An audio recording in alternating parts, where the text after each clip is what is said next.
नहमदुहु व नुसल्ली अला रसूलिहिल करीम अम्मा बाद फ़अऊज़ु बिल्लाहि मिनश शैतानिर रजीम बिस्मिल्लाहिर रहमानिर रहीम।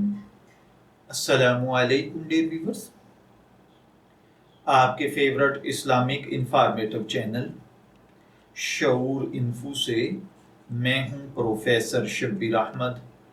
हमारा आज का टॉपिक है, क्या बांझ बकरी या खस्सी जानवर की कुर्बानी जायज़ है या नहीं। ये एक सवाल है जो एक भाई ने पूछा है। वो कहते हैं कि क्या ऐसी बकरी जो बांझ हो या ऐसा बकरा जो खस्सी किया गया हो, इसकी कुर्बानी जायज़ है या नहीं। देखिए प्यारे भाइयों और बहनों, फतावाए आलमगीरी में है कि इस सूरत में यानी ऐसी बकरी जो बच्चा न जन सकती हो या ऐसा बकरा जो खस्सी किया गया हो, उसकी कुर्बानी जायज़ है, इसमें कोई कबाहत नहीं है।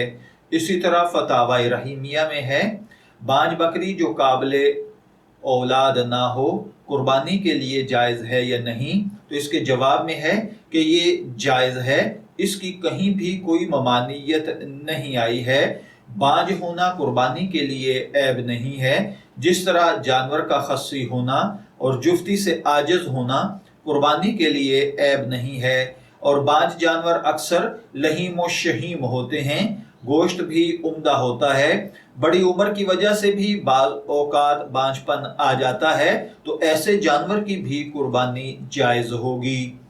मैं दुआगो हूँ कि अल्लाह ताला हमें इन बातों को समझकर इनके मुताबिक अमल करने की तौफीक अता फरमाए। शब्बीर अहमद को इजाज़त दीजिए, फिर हाजिर होंगे किसी नए टॉपिक के साथ। तब तक के लिए अल्लाह हाफिज़।